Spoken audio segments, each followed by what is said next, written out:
Hola, ¿qué tal? Muy buenas tardes tengan todos ustedes. Su servidor, José Edgar Marín Pérez. Actualmente soy el titular de la Unidad de Transparencia del Poder Judicial del Estado de México. Para un servidor es realmente un gusto el poder estar aquí con ustedes departiendo esta conferencia que se llamará o se titula La protección de los datos personales en redes sociales. Para ello quiero agradecer brevemente a la Escuela Judicial por la amable invitación. Bueno, una vez hecho esta pequeña presentación, me voy a permitir compartir la pantalla. Muchas veces hemos escuchado, sin duda alguna, queridos amigos, el término de la sociedad de la información. ¿Pero a qué nos referimos con esto de la sociedad de la información o la sociedad web, la sociedad en red? Bueno, es un concepto que surge más o menos por ahí de los años 60 con Marshall McLuhan, cuando comienzan precisamente con este boom que tiene el desarrollo tecnológico prácticamente a partir de la posguerra de la Segunda Guerra Mundial, a comentar o a analizar el término de la aldea global. En aquellas épocas, pues bueno, prácticamente el desarrollo de la red mundial de Internet, de la World Wide Web, pues fue prácticamente como resultado de una estrategia militar por parte de los Estados Unidos para mantener interconectadas sus bases militares dentro del globo internacional.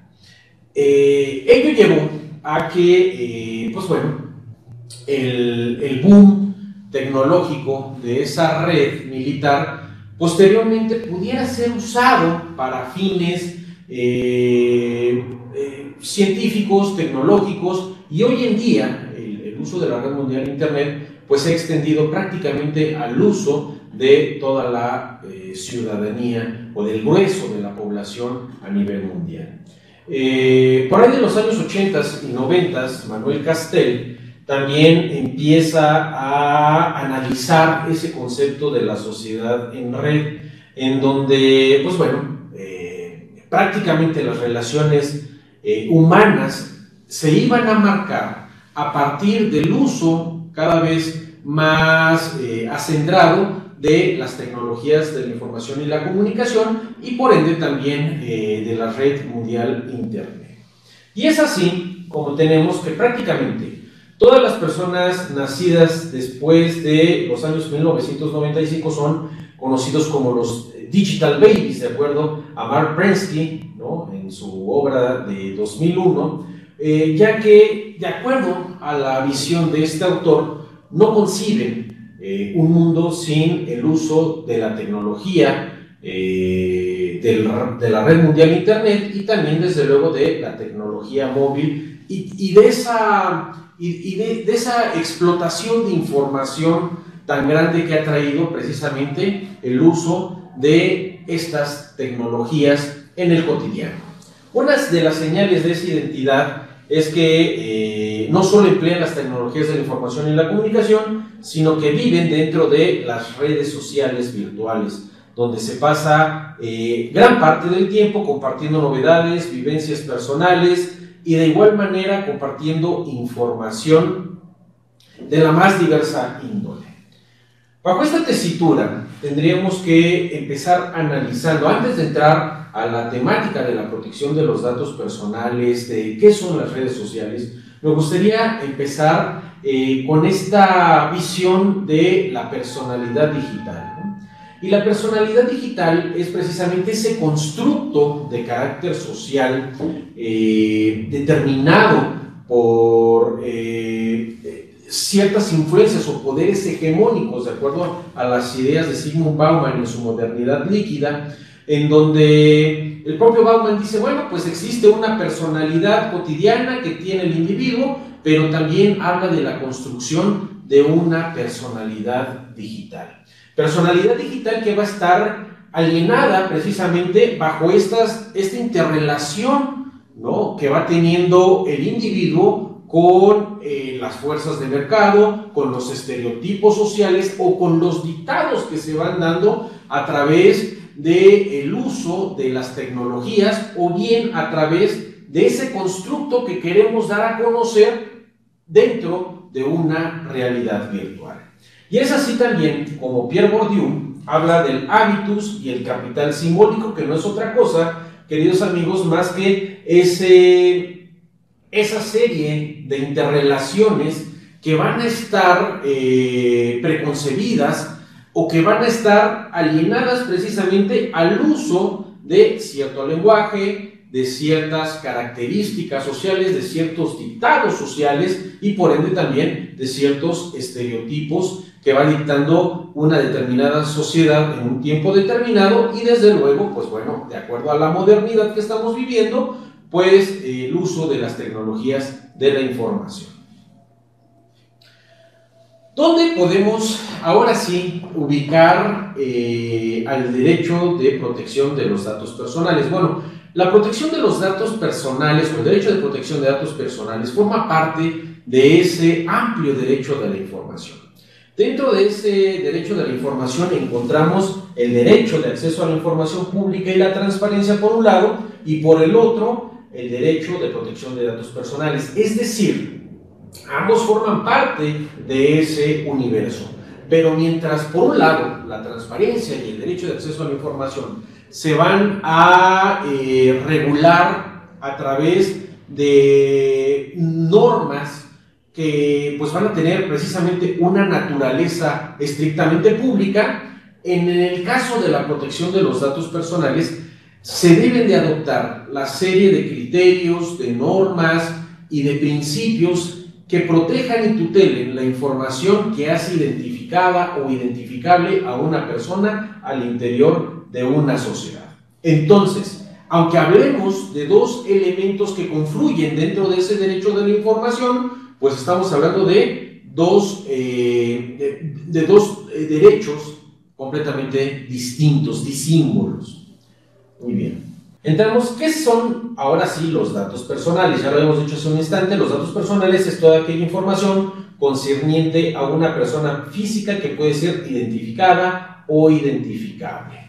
Prácticamente a partir del momento de nuestro nacimiento estamos generando datos personales.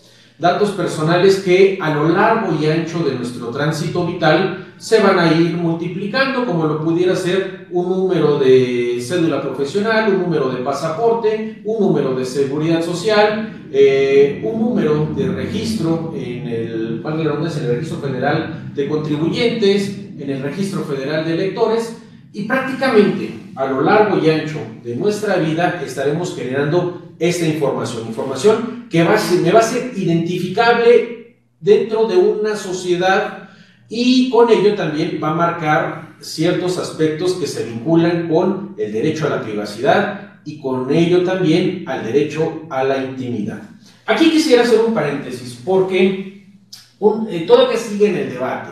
¿Qué tanto las personas jurídico-colectivas también pueden ser garantes de protección de datos personales? Bueno, si nosotros apelamos precisamente a esta nueva concepción jurídica del respeto a los derechos fundamentales que prácticamente marca el nuevo devenir de la teoría constitucional prácticamente desde los albores de este nuevo siglo a la fecha, pues también encontraríamos que las personas jurídico-colectivas pudiesen ser garantes de protección de datos personales bajo esa óptica. Sin embargo, en el caso particular de que exista alguna negociación con el Estado, aquellas personas jurídico-colectivas están consintiendo en automático de que sus datos sean datos públicos, es decir, no sean tutelados bajo esa óptica de la protección de los datos personales, porque hay de por medio un interés público, hay de por medio el manejo de recursos públicos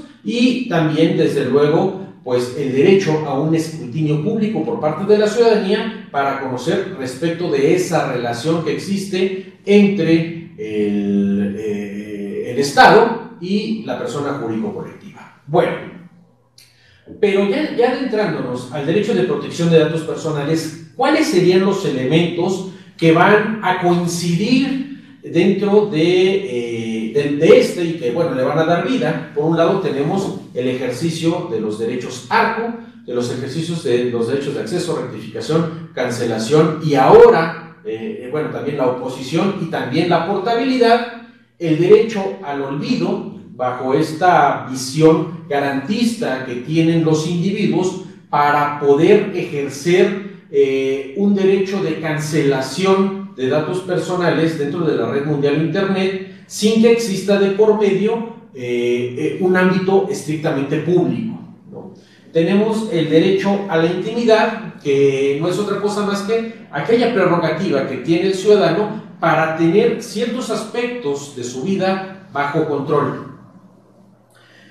Otro aspecto también es el habeas data jurisdiccional, ya que en algunas otras latitudes como Colombia, Argentina o el caso peruano, el ejercicio de los derechos de acceso, rectificación, cancelación, oposición y también la portabilidad, pues ha sido bajo una óptica estrictamente de control constitucional. No así como lo tendríamos actualmente, que podríamos decir que en caso de alguna negativa por parte de alguna autoridad o bien en el ámbito privado para favorecer el ejercicio de estos derechos, el órgano garante, en este caso el INAI a nivel federal, tanto para las personas jurídico-colectivas, es decir, para el sector privado como el sector público federal, es la máxima autoridad, y en el caso local, pues los órganos garantes en las entidades federativas,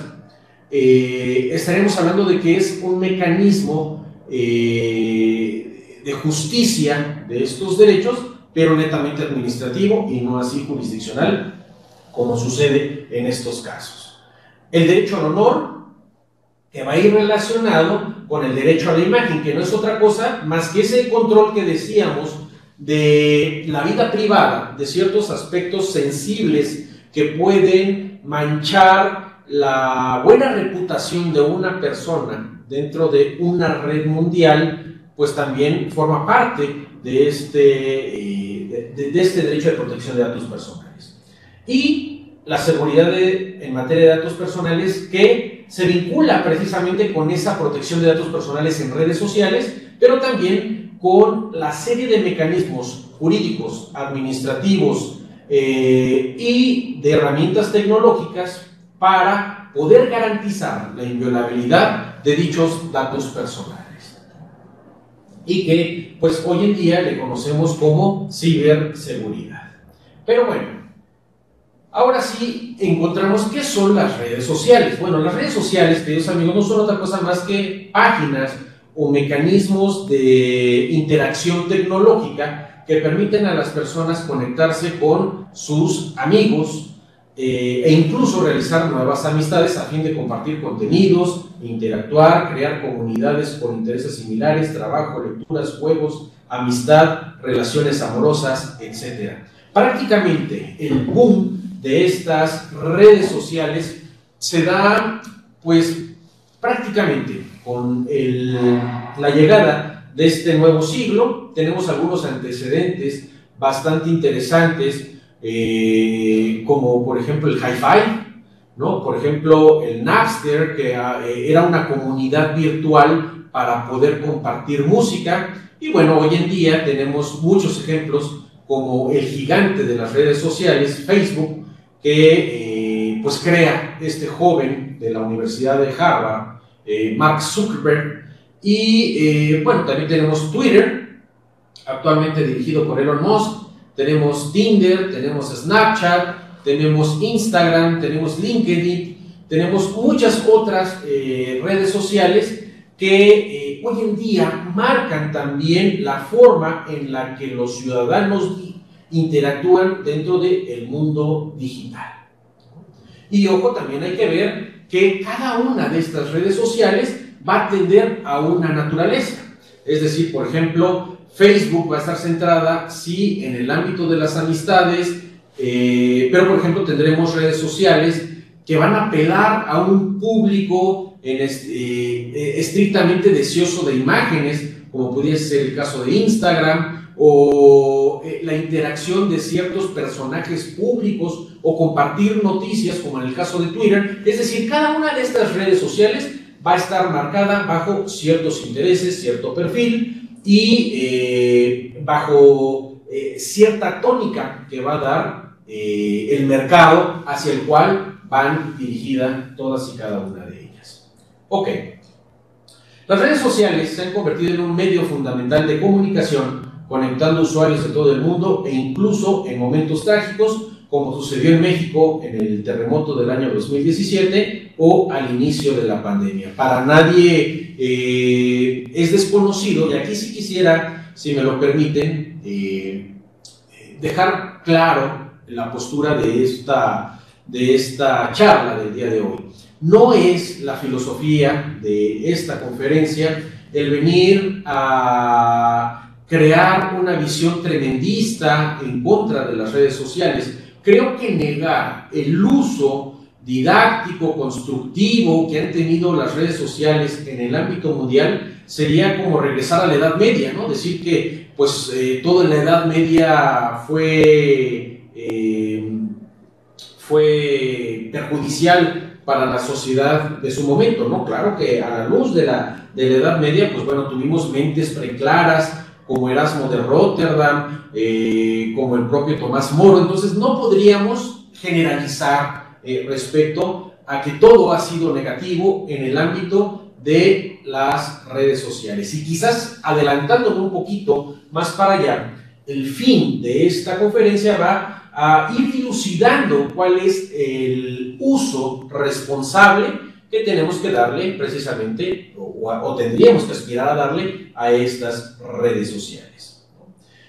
Entonces, si nos retrotraemos precisamente a la pandemia, pues fue gracias a las redes sociales que sirvió como mecanismo de interacción, de comunicación, de compartir información epidemiológica, compartir información científica entre las naciones, entre los sectores científicos, médicos, para tratar de abatir esa pandemia, y de igual manera le sirvió a los gobiernos para adoptar medidas sanitarias de carácter común, de forma estandarizada, para tratar de abatir el contagio y por ende la mortalidad o la mortandad tan elevada pues, que tuvo a nivel global. Entonces, es por eso que las redes sociales tienen que usarse con sentido común, ¿no? Es uno de los aspectos esenciales. Las redes sociales tienen múltiples beneficios y al utilizarlas es necesario estar conscientes respecto de los riesgos que pueda conllevar compartir nuestra vida con el resto del mundo. Ojo, queridos amigos, vuelvo a recalcar, no se trata de adoptar una postura de enclaustramiento, ¿no? En el ámbito individual, ¿no?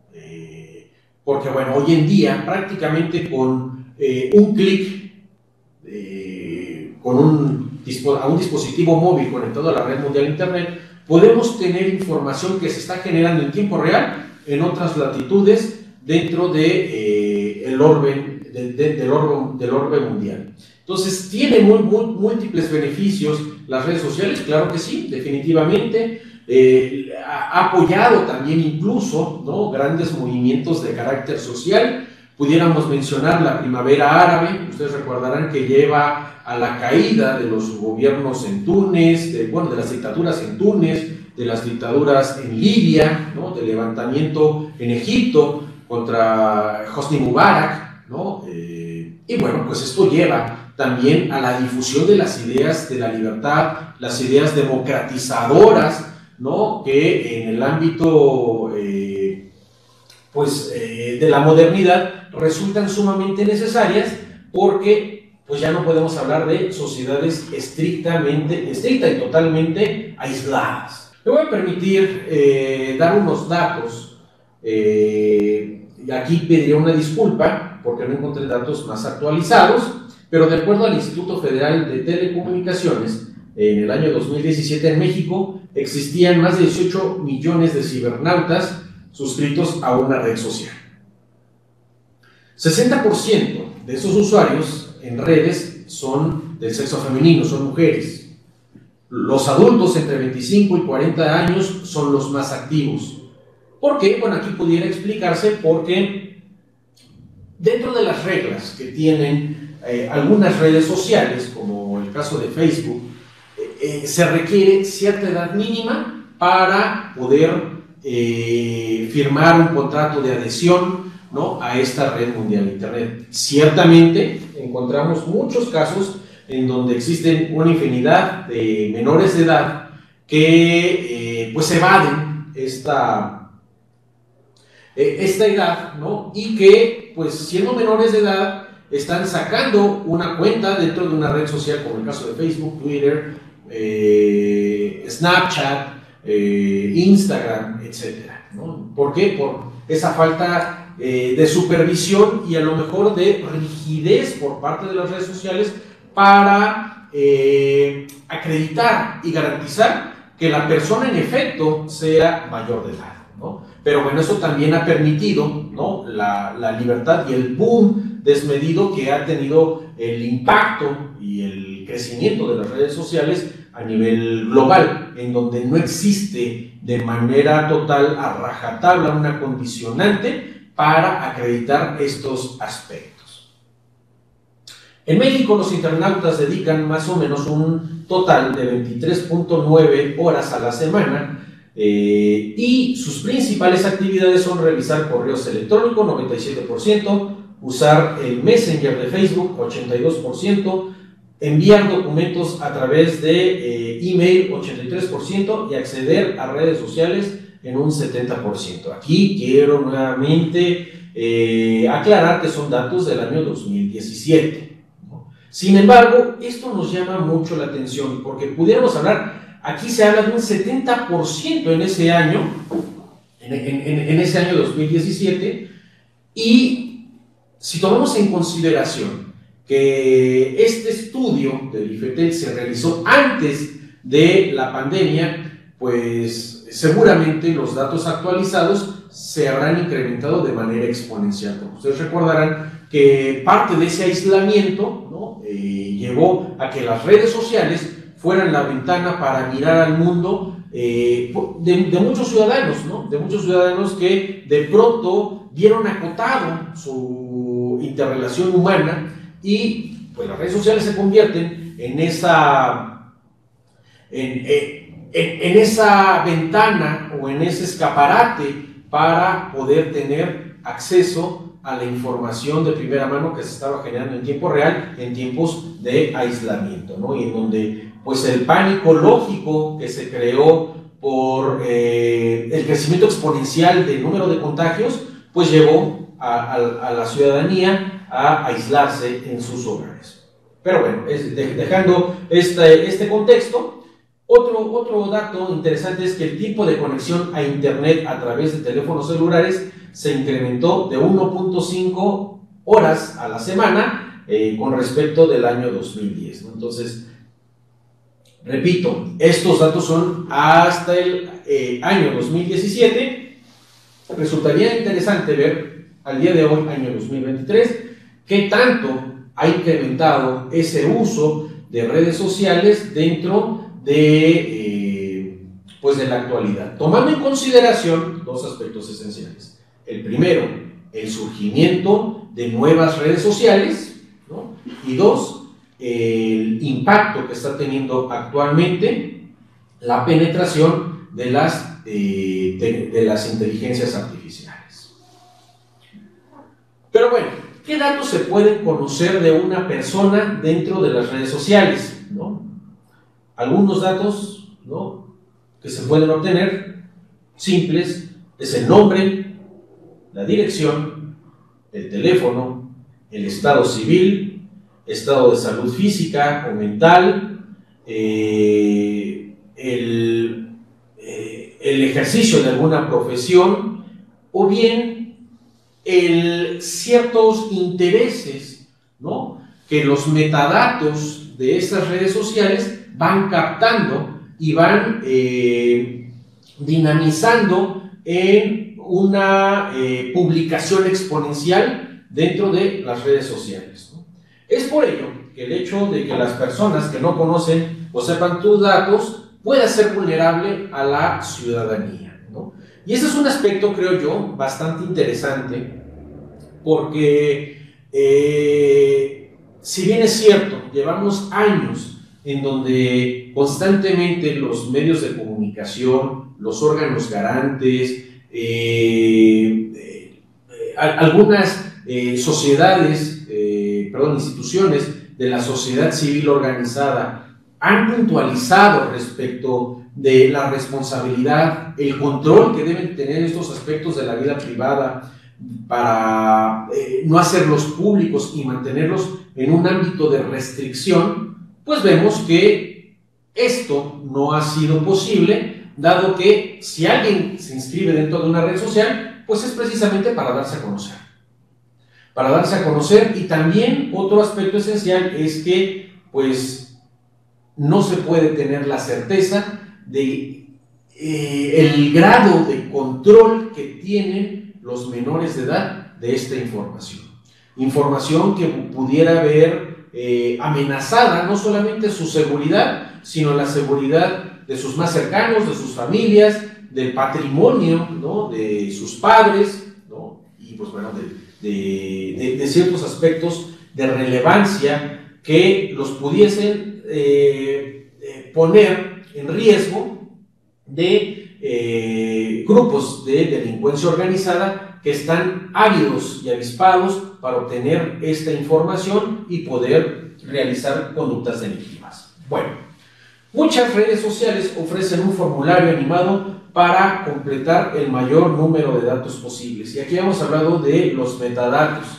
Seguramente a ustedes no les será desconocido que de pronto empiezan a recibir información, por ejemplo, de maquillaje, de empresas automotrices, por ejemplo, de empresas o de marcas de bebidas alcohólicas, etcétera, etcétera. Bueno, todo esto se hace gracias a esos metadatos, a esa información que las redes sociales van captando, ¿no?, a través de la interacción que va teniendo cada uno de los usuarios de las mismas, y que también pudiesen ser susceptibles de venderlas a ciertos comercios para poder obtener clientes cautivos de cierto número de mercancías o de ciertas mercancías o ciertos servicios, ¿no?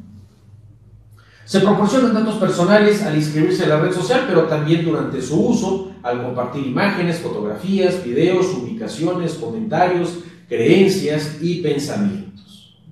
Entonces, prácticamente toda esa interacción va generando una infinidad de datos que viene siendo la materia prima para que las redes sociales puedan generar perfiles, ¿no?, de uso, de consumo, y pues también, como ha quedado al descubierto, para ser vendidos a ciertas empresas y ciertas personas jurídico-colectivas para obtener cierto ánimo de lucro. Bueno, pero bueno, ¿cómo surge este fenómeno de Facebook? Habíamos dicho que pues es gracias a el boom tecnológico y la idea que tuvo este joven Mark Zuckerberg, ¿no?, estudiante de la Universidad de Harvard, que junto con otros colegas estableció este software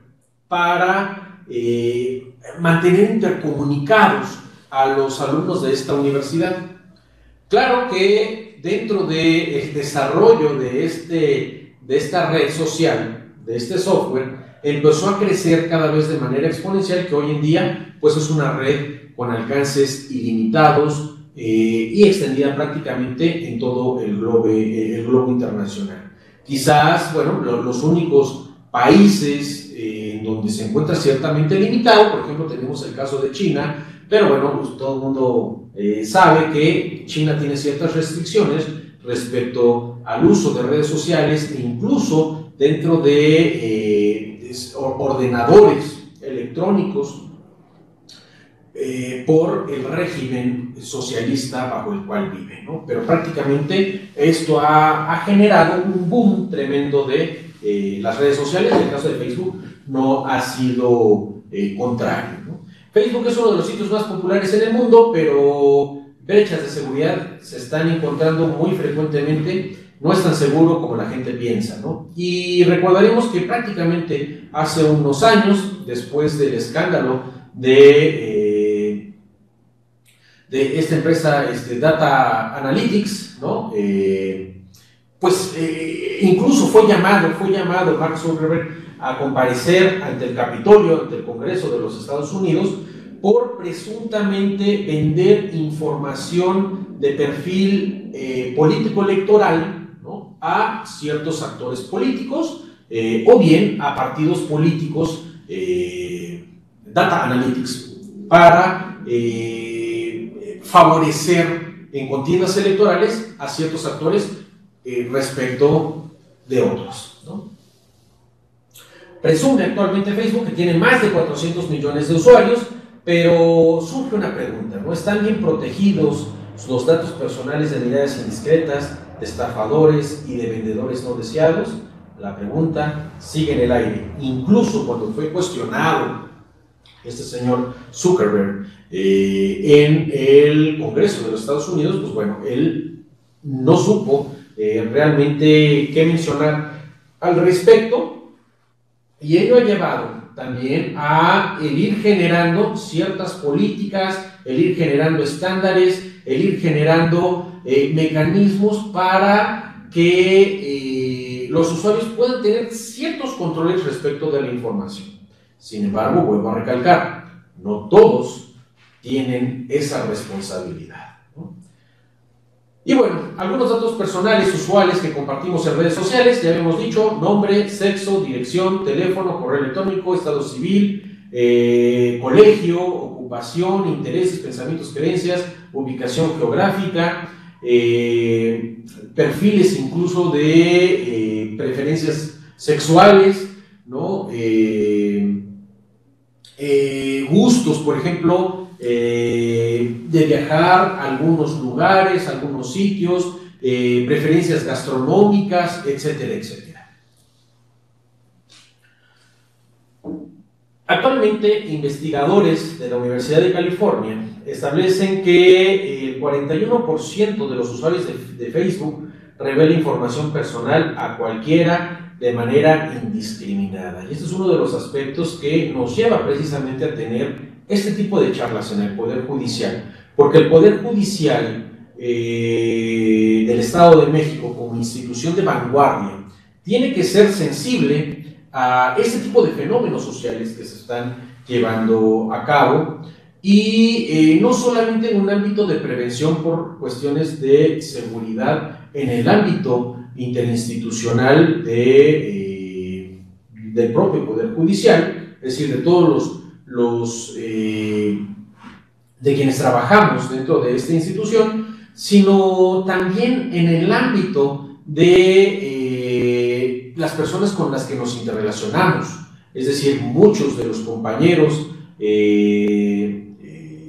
servidores públicos judiciales que son padres, madres de familia, tienen que estar enterados de este tipo o de las implicaciones que tienen el uso de las redes sociales para que puedan aconsejar debidamente a sus hijos, y de igual manera el adoptar la conducta que como órgano de impartición de justicia, es decir, adoptar la filosofía de que como órgano de impartición de justicia no podremos estar ajenos a que el día de mañana llegue algún justiciable dentro de algún proceso de naturaleza civil, de naturaleza penal, de naturaleza mercantil, cuyo asunto pueda tener relación o vínculo con la utilización de las redes sociales. Incluso uno de los aspectos más traídos dentro de esta realidad es hacia dónde debiera transitar el marco jurídico civil, penal, principalmente en el ámbito penal, para poder tipificar algunas conductas delictivas que están haciendo uso de las redes sociales, ¿no?, para poder lucrar con información y poder generar también un menoscabo a algún individuo o grupo de individuos de manera particular. Más adelante vamos a detallar un poquito al respecto de este tipo de conductas. Bueno, ¿qué implicaciones tiene el compartir información personal en Internet. Que al inscribirnos de manera voluntaria, queridos amigos, estamos cediendo los derechos de las imágenes que se suben en Facebook a perpetuidad. Esto significa que se pueden usar fotos como ellos lo deseen, que en el caso particular mucha de esta información pueda ser descargable, ¿no? Si es que no se cuenta con los filtros necesarios, ¿no? En cuanto a la privacidad se refiere, pueda ser descargable y que pueda ser difundida de manera indiscriminada, generando un menoscabo al titular de los datos personales. Es decir, que no hay control sobre los contenidos que se alojan en ese tipo de redes. Otro tipo de implicaciones dentro del uso de esta información personal en Internet es que se puede ser engañado por delincuentes disfrazados de amigos que recaban información para cometer un delito. Y prácticamente, ustedes no me dejan mentir, diariamente nos enteramos de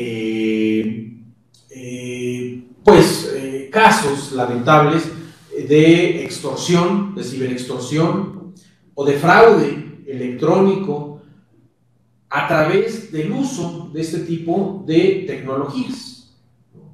Y esto resulta lamentable porque puede poner en serio perjuicio nuestro patrimonio, nuestra seguridad, nuestra libertad, ¿no? O ciertos aspectos de nuestra vida personal.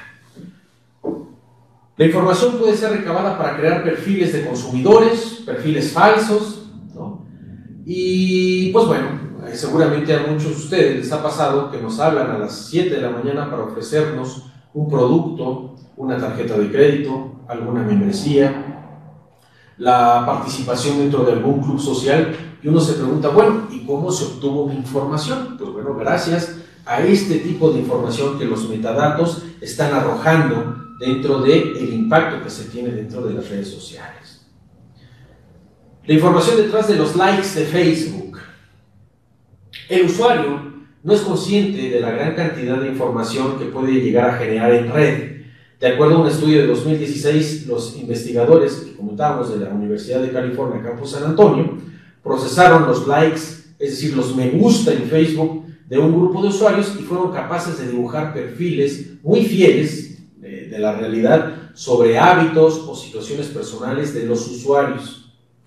En ese mismo año, un grupo de investigadores de la Universidad Estatal de Nueva York, Campus Albany, puso el punto en la mira y aplicó el Big Data tan cotidiano como el like, ¿no? Y el resultado fue francamente interesante, ya que fueron capaces de obtener datos relativos a la personalidad de los usuarios. Y ojo, queridos amigos, esto se ha detonado de manera exponencial porque hoy en día este tipo de información puede ser usada para fines muy diversos, incluso fines, decíamos hace un instante, fines de carácter político electoral, en donde incluso existen granjas de bots que recaban ese tipo de información, que generan fake news, y que al recabar este tipo de información no solamente pueden hacer vulnerable o poner en riesgo al titular de los datos personales,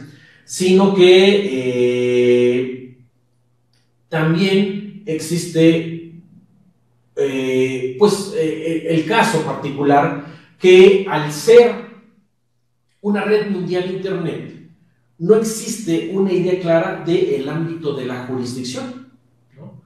Porque a lo mejor se podría decir, bueno, Facebook podría decir, bueno, mis servidores están en Silicon Valley, en los Estados Unidos, pero resulta que a lo mejor la violación de los datos personales se está haciendo en Grecia, se está haciendo en Albania, se está haciendo en Ucrania, se está haciendo en Rusia, se está haciendo en cualquier otra latitud del ámbito mundial.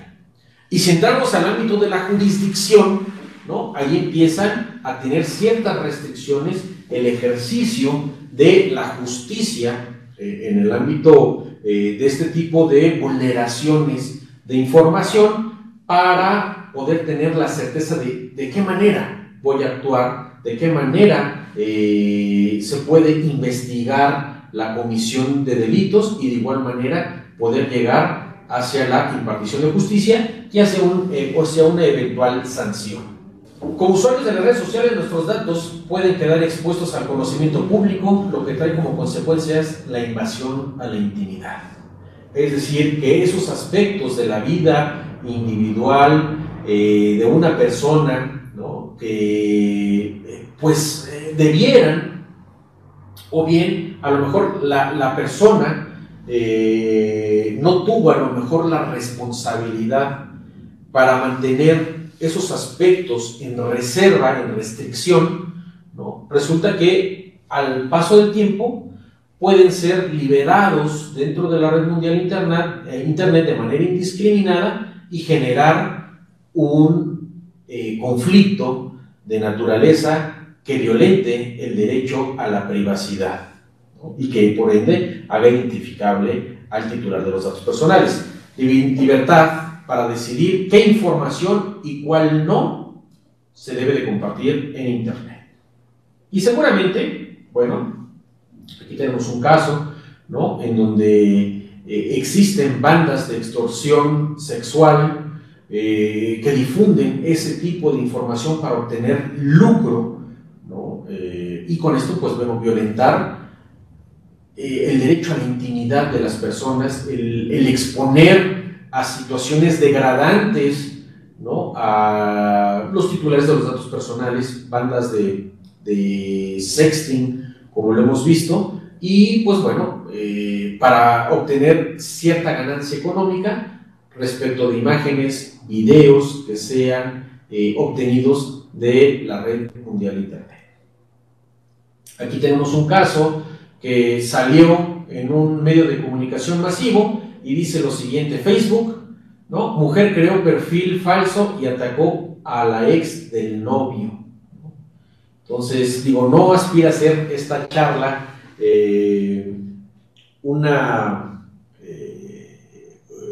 una conferencia tremendista, recalco, que vaya en contra del uso de las redes sociales, pero sí al generar esa conciencia colectiva para poder tener un uso mucho más responsable de la información que tenemos dentro de la red mundial Internet.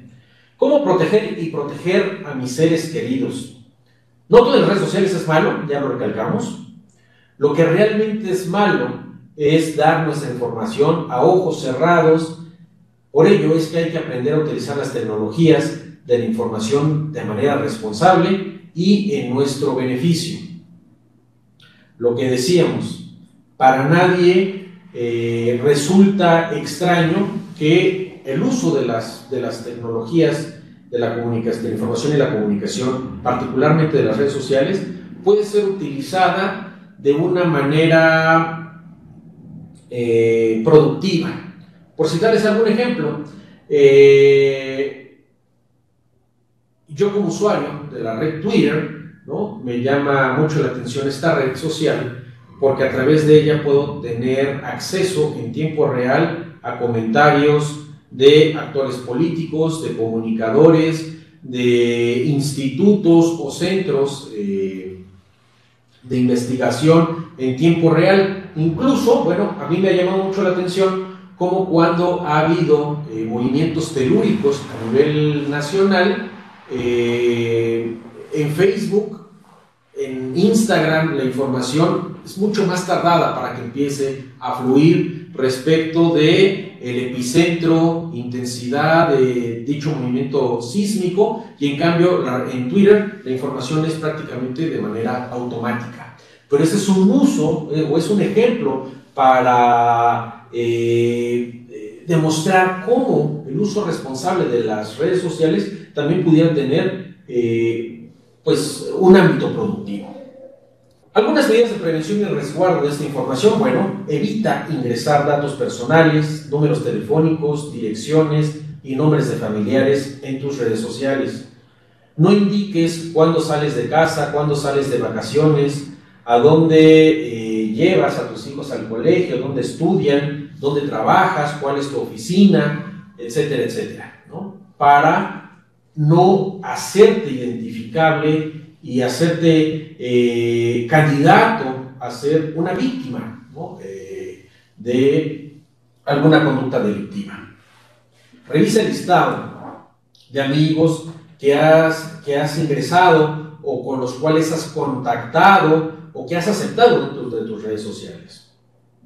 No entables conversaciones con extraños y aprovecha los mecanismos de filtrado y restricciones que ya han implementado estas redes sociales para tener ese control.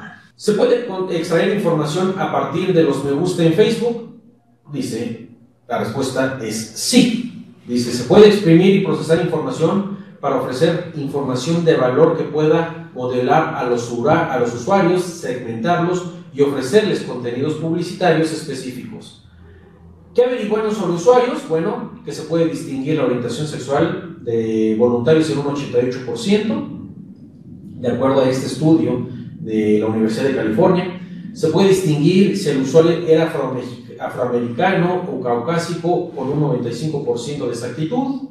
Se puede distinguir el sexo de quien interactúa dentro de una red social en un 93%, y se puede distinguir nuestra posición ideológica o política dentro de esta red social a través de los likes, a través de los me gusta.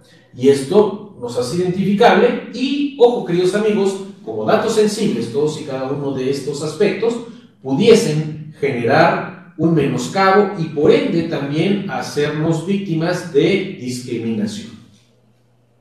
En promedio, un usuario puede llegar a marcar unos 60 likes en Facebook, es decir, que se hace fan alrededor de 60 nuevas páginas diariamente. Información que suele ser pública para que cualquiera lo pueda consumir. Algunas medidas de prevención y resguardo, ¿no? La recomendación general es hacer una práctica normal de las redes sociales y tener sentido común, pero sobre todo ser respetuoso de la privacidad de cada uno y por supuesto con la de los demás. Es decir, un apotegma importante que debiéramos dejar claro en Facebook es, bueno, uno es libre de poder publicar información individual, ¿no? Si es que así lo desea, de manera libre dentro de la red social, pero hasta qué punto obtengo el consentimiento de otras personas con las que interactúo, con las que aparezco en imágenes, en videos, ¿no?